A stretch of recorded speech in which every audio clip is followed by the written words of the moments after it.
대한민국의 조용기 목사님을 소개합니다. 오늘 지난 여러분과 함께 무너진 제단을 수축하라, 이 제목으로 말씀을 나누겠습니다. 주전 9세기경에 북이스라엘 나라의 선지자가 있었습니다. 그 이름이 바로 엘리야였습니다. 엘리야는 아합 왕이 이방 신을 섬기는 아내 이세벨을 데려다가 결혼하고 온 북이스라엘로 하여금 바알과 아세라를 섬기는 신앙으로 가득하게 만들었어요. 야훼의 선지자들을 다 잡아 죽이고 야훼의 제단을 헐어버렸어요. 그 결과로 하나님의 진노가 북이스라엘에 임하게 되었습니다. 엘리야가 아합 왕을 만나서 내 입에서 말이 떨어지기 전에 이 땅에 우로가 없을 것이라고 했어요. 그 결과로 3년 6개월 동안 북이스라엘에 우로가 없었습니다. 그러므로 기근이 막심하고 사람들이 굶어 죽고 짐승떼들이 다 죽고 처참하게 되었어요. 그 후에 엘리야가 아합 왕을 만나서 우리 결단을 내리자. 야훼가 참 하나님인지 바알이 참 하나님인지 우리 시험을 해보자. 모든 바알의 선지자와 이스라엘 대표들을 갈멜산으로 모아와서 그곳에서 야훼가 참 하나님인지 바알이 참 하나님인지 우리가 시험을 하자고 했습니다. 그래서 아합 왕이 갈멜산으로 바알의 선지자 450명과 모든 이스라엘의 대표들을 다 모았습니다. 거기에서 엘리야가 이런 제시를 했습니다. 우리가 단 두 개를 사태, 바알의 단도 있고 야훼의 단도 있는데 바알의 단이나 야훼의 단에 각각 송아지 한 마리를 잡아서 각을 떠서 얹어놓고 기도해서 불로 응답하는 신이 참신으로 하자. 바알은 그를 섬기는 제사장 수가 450명이나 되니 뭔지 알아. 그래서 바알의 제사장들이 단을 샀고 장작을 펼쳐놓고 송아지를 각을 떠서 얹어놓고 단 주위에 뛰고 춤추며 바알이여 바알이여 불을 주소서 불을 주소서 화음을 치고 오정 때가 되어도 불이 임하지 않습니다. 그러니 엘리야가 나와서 조롱을 합니다. 더 화음을 쳐라. 너희 신이 잠이 들었는가 보다 깨워라. 혹은 여행을 갔는가 보다 빨리 돌아오게 하라. 그러니 바알의 선지자들이 답답하니까 칼로서 자기 몸을 찢으며 피를 출출 흘리고서 부르짖어도 응답이 없습니다. 이제 저녁에 소재들을 좀 되니까 엘리야의 차례가 왔습니다. 엘리야는 사람들에게 모여오라. 이스라엘의 무너진 제단을 수축했습니다. 이스라엘 12자녀의 이름대로 12돌을 취해서 제단을 만들고 그 위에 장작을 펼치고 송아지의 각을 떠서 얹고 난 다음 물 3동이를 가져와서 부으라십니다. 부으니까 물이 제단과 도랑에 가득했어요. 두 번째 또 부어라. 세 번째 또 그래 하라. 그러고 난 다음 그가 하나님 앞에 꿇어뜨려서 하나님 아버지여 야훼께서 하나님이신 것과 내가 하나님의 종인 것과 이렇게 하는 것이 하나님의 뜻인 줄 알게 하여 주옵소서. 하나님께서는 유일한 하나님이요 이 백성으로 하여금 마음을 돌이켜 야훼를 섬기게 하는 줄로 알게 하여 주시옵소서. 내 기도에 응답하시고 불을 내리소서 불을 내리소서니 그만 마른 하늘에 불이 제단에 떨어지면 제단이 바싹 타버렸습니다. 온 재물도 다 타고 물도 다 타고 돌도 다 탔습니다. 그러자 사람들이 엎드려 야훼 그는 참 하나님이다 야훼 그는 참 하나님이라고 호함칠 때 엘리야는 말하기를 바알의 선지자를 다 잡아라. 군중들이 일어나서 450명을 잡으니 그를 기손 시내가에 내려가서 엘리야가 칼을 빼서 450명 바알의 선지자들의 목을 다 쳤습니다. 그러고 난 다음에 그는 갈멜산에 올라가서 하나님께 비를 달라고 기도할 때 얼마나 간절히 기도든지 배가 우울해져서 머리가 두 다리 사이에 들어갔어요. 그러면서 자기 종 보고 상옥대에 올라가서 증거가 있는지 보라. 처음 올라가서 아무것도 안 보입니다. 7번까지 올라가라. 7번째 가니 손바닥만한 구름이 떴습니다. 그러자 빨리 아합 왕에게 가서 비에 막히지 않게 병거를 준비하고 빨리 이스라엘로 들어가도록 하라. 그러자 곧장 먹장 구름이 하늘을 덮고 피가 쏟아지는데 억수같이 쏟아졌습니다. 하나님 성령이 엘리야에게 임하며 그는 내내 병거 앞에서 뛰어서 이스라엘까지 들어갔다는 이야기가 있습니다. 이 이야기는 위대한 승리를 의미하는 것입니다. 오랫동안 우상숭배하던 북이스라엘에 하나님의 선지자 엘리야가 야훼의 이름으로 위대한 승리를 가져온 기록인 것입니다. 이것이 우리에게 가르치는 많은 교훈이 있습니다. 우리도 우리의 삶 속에 위대한 신앙의 승리를 가져오기 위해서는 첫째로 무너진 신앙의 재단을 수축해야 되는 것입니다. 재단을 무너뜨려 놓고 난 다음에 아무리 부러지는절 불도 내려오지 아니하고 하나님의 축복의 단비도 임하지 아니하는 것입니다. 성령의 불이 임하고 축복의 단비가 내리게 하기 위해서는 우리의 생애 속에 무너진 재단을 먼저 수축해야 되는 것입니다. 그 무너진 재단이 무엇입니까? 예수님을 주님으로 모시는 마음의 재단을 수축해야 되는 것입니다. 성경은 고린도후서 13장 5절에 너희가 믿음에 있는가 너희 자신을 시험하고 너희 자신을 확정하라. 예수 그리스도께서 너희 안에 계신 줄을 너희가 알지 못하느냐. 그렇지 않으면 너희가 버리운 자니라. 우리가 그냥 형식적, 의식적으로 교회 왔다 갔다 하면서 예수 그리스도가 나의 구주인 것을 잊어버리고 시인도 아니하고 근본적인 신앙의 재단이 무너져 있는데 하나님의 성령의 불이 임할 택도 없고 축복의 단비가 임할 택도 없습니다. 그러므로 우리 스스로 예수 그리스도께서 우리 안에 있는 것을 항상 확정하고 하나님 앞에서 신앙 고백을 하는 제단을 수축해야 됩니다. 그리고 주일 예배의 제단을 수축해야 됩니다. 이사야 56장 2절에 안식일을 지켜 더럽히지 아니하며 그 손을 금하여 모든 악을 행치 아니하여야 하느니 이같이 행하는 사람은 이같이 굳이 잡는 인생은 복이 있다고 말하셨습니다. 우리가 주님께서 부활하신 날을 우리 예수 믿는 사람들은 성일로 지키는데 이 성일을 거룩히 지키면 하나님께서 이러한 사람에게 복을 주겠다고 말씀하십니다. 성일날 자기 마음대로 일락을 취하며 자기의 욕심대로 그 날을 보내면 제단이 무너졌습니다. 이 무너진 주일 예배의 제단을 수축해야 하나님의 역사가 일어납니다. 또 11조와 헌금의 제단을 수축해야 되는 것입니다. 11조와 헌물을 도둑질하고는 하나님 앞에 기도해서 성령의 불이 임하거나 축복의 단비가 내릴 수 없죠. 말라기 3장 9절로 12절에 너희 곧 온 나라가 나의 것을 도둑질하였으므로 너희가 저주를 받았느니라.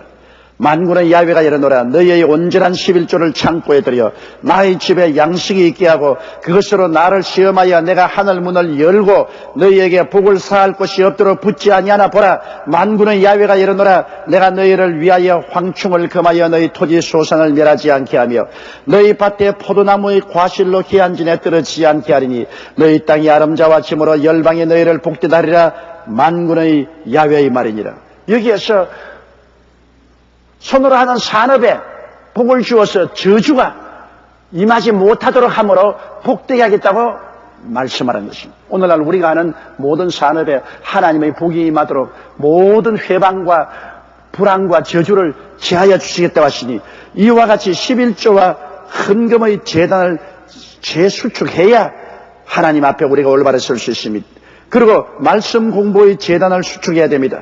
디모데후서 3장 16절로 17절에 모든 성경은 하나님의 감동으로 된 것으로 교훈과 책망과 바르게 함과 의로 교육하기에 유익하니 이는 하나님의 사람으로 온전케 하며 모든 선한 일을 하기에 온전케 하리며 우리 신앙이 온전케 되기 위해서는 끊임없이 말씀을 읽고 묵상하고 공부해야 돼요. 말씀이 우리 속에 들어가서 우리를 변화시키는 것입니다. 그렇기 때문에 말씀 공부의 제단을 쌓아야 돼요. 우리가 매일 하나님의 말씀을 읽고 묵상하고 기도하는 말씀의 제단이 허물어지면 하나님의 역사는 사라지는 것입니다. 그리고 또 기도의 제단을 수축해야 되는 것입니다.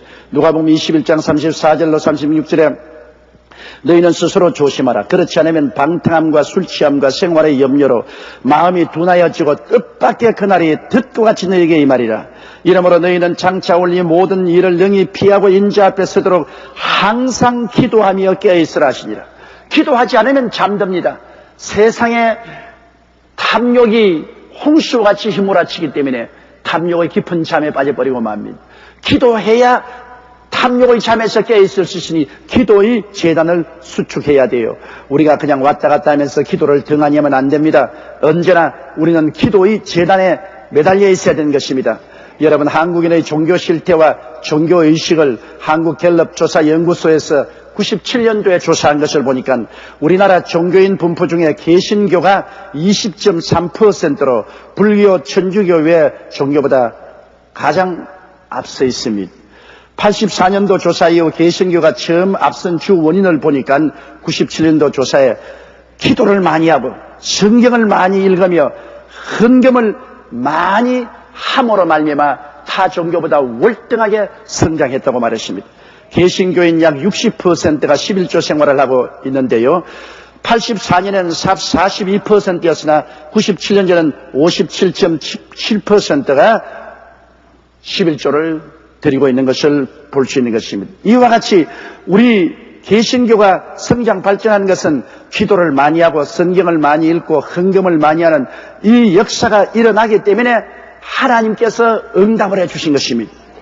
우리는 또한 전도의 재단을 수축해야 되는 것입니다. 디모데후서 4장 1절로 2절에 하나님 앞과 산자와 죽은 자를 심판하실 그리스도 예수 앞에서 거의 나타나실 것과 거의 나라를 두고 음이 명하노니 너는 말씀을 전파하라. 때를 얻든지 못 얻든지 항상 힘쓰라.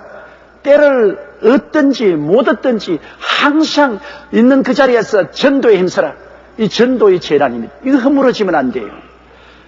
마가복음 16장 15절에서 너희는 온 천하에 다니며 만민에게 복음을 전하라. 우리나라 민족만 아니라 다른 민족 모든 족속에게 복음을 전하라고 말한 것입니다.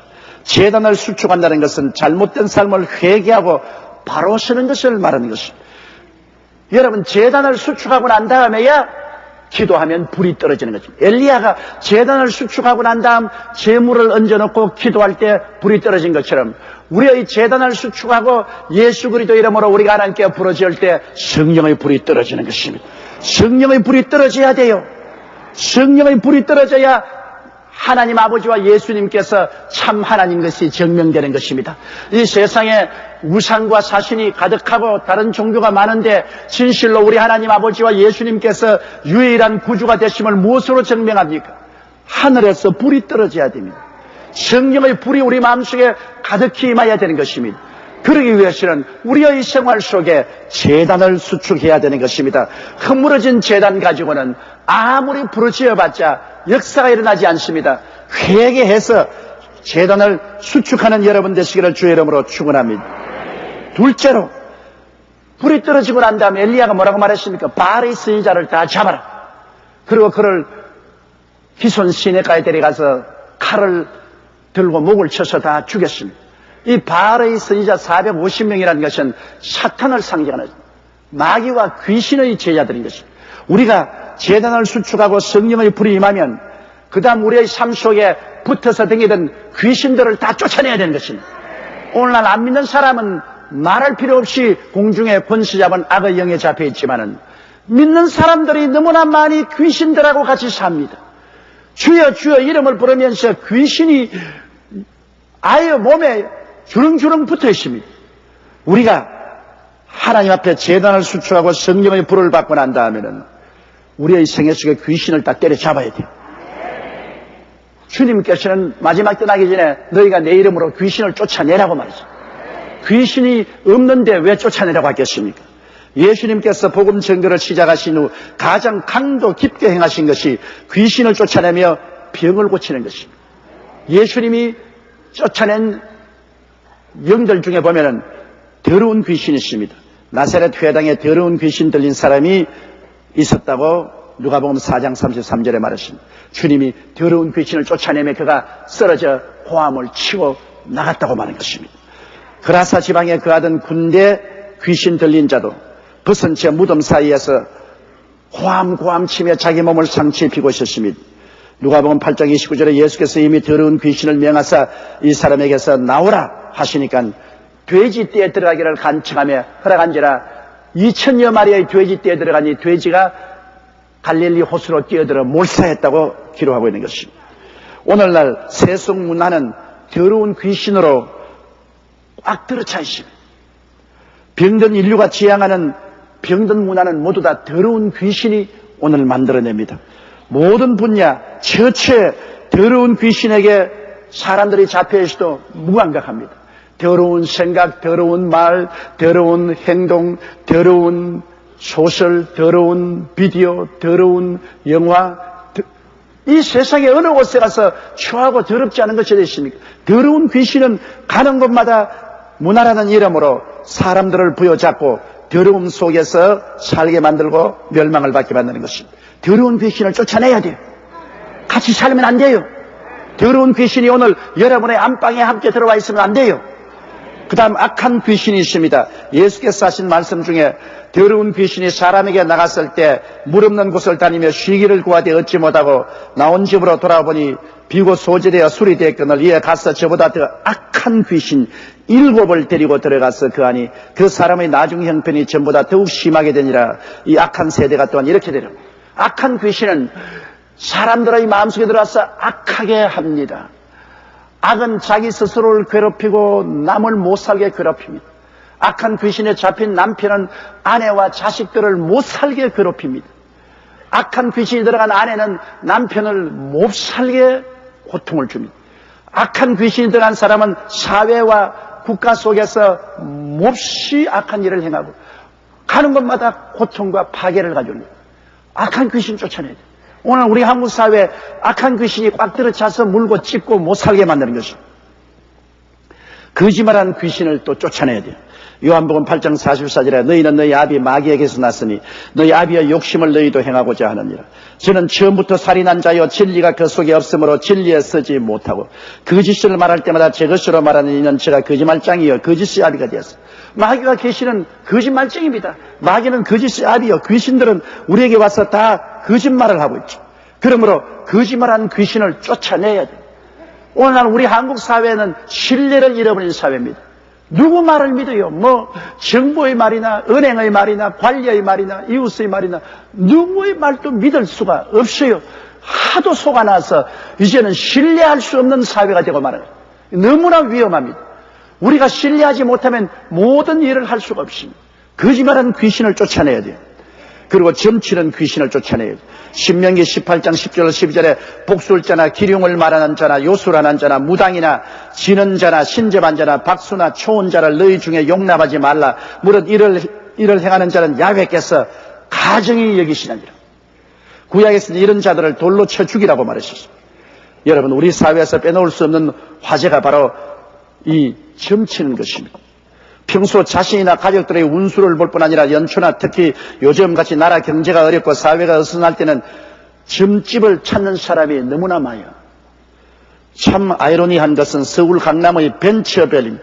벤처는 최신 과학을 사용해서 물건을 만드는 벤처벨이에요. 점집이 400개가 있습니다.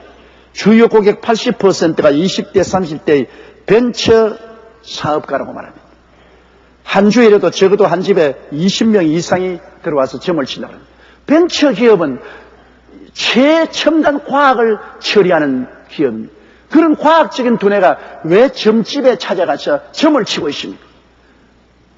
이것은 유한한 삶이나 불확실한 미래나 내일의 불안감 때문에 그런 것입니다. 그러므로 여러분, 이 점치는 귀신을 따라가서 사람은 미혹되어 점치는 귀신이 시킨들었다가 폐가 망신한 일이 얼마나 많습니까? 예수를 믿고 하나님의 약속 위에 확실히 서야지.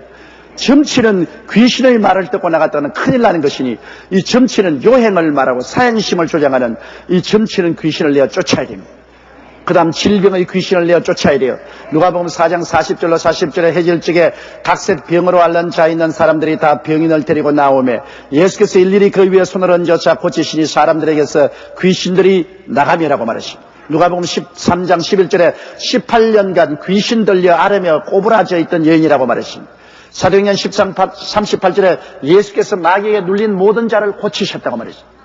우리의 질병의 거의 대다수는 귀신이 눌러서 들린 병인 것입니다. 그러므로 귀신을 쫓아내면 병이 나아버린 것입니다. 그러므로 우리는 끊임없이 질병의 귀신을 내어 쫓아야 돼요.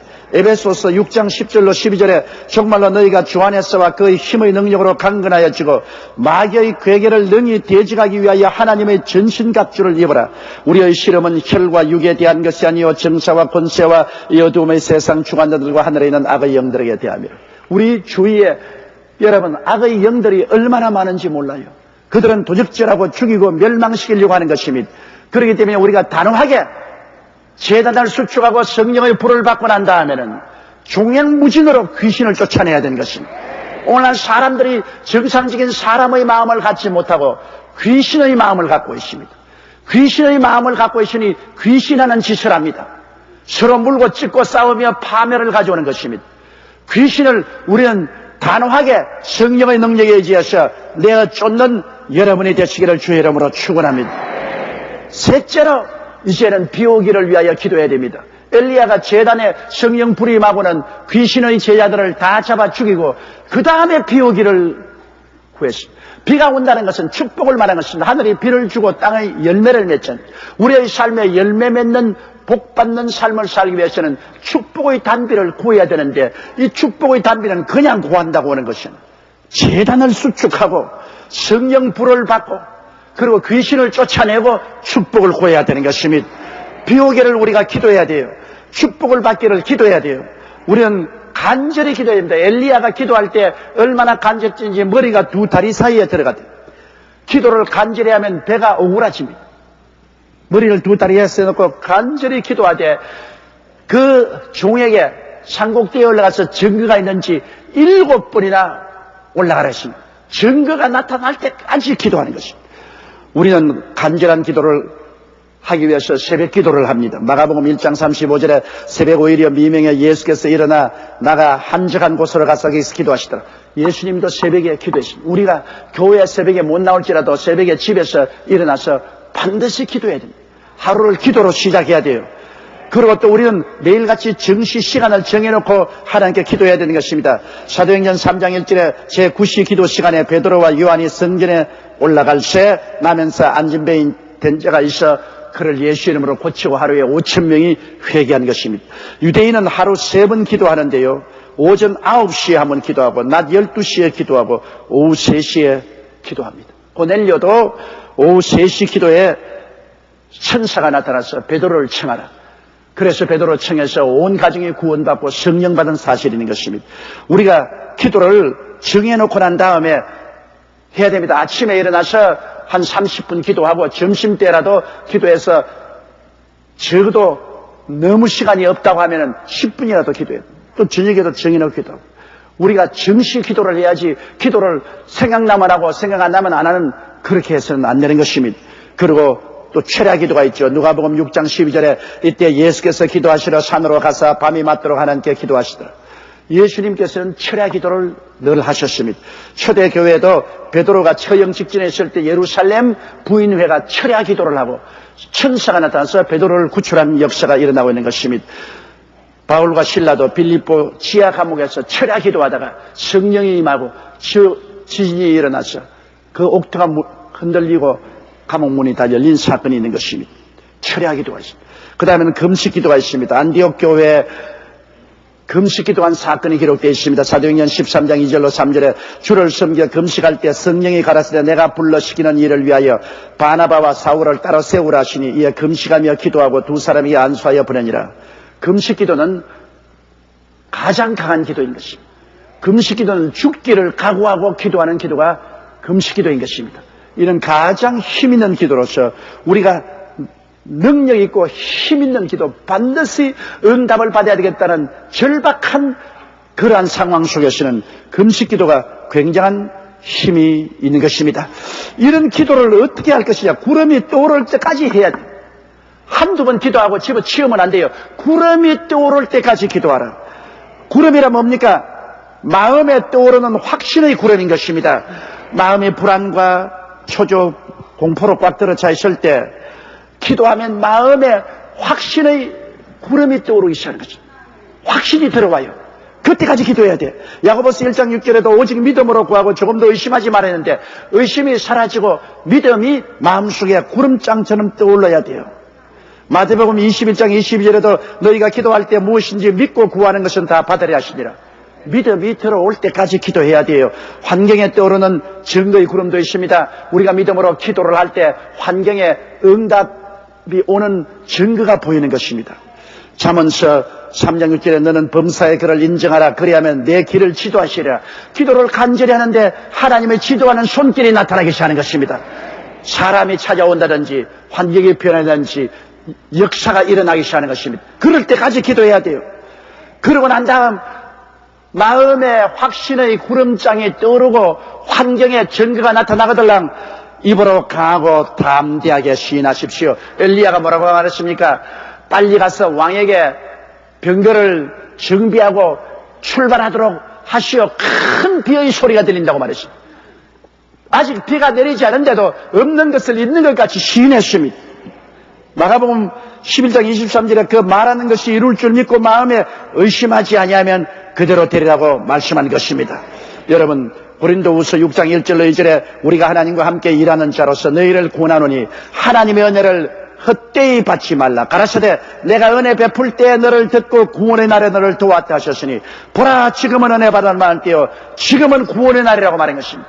지금 은혜 베풀 때 구원의 날에 하나님의 성령의 담비, 축복의 담비가 쏟아지게 하기 위해서는 우리는 엘리야가 한 것처럼 무너진 제단을 수축하고 성령의 불을 구해서 받아야 되는 것입니다.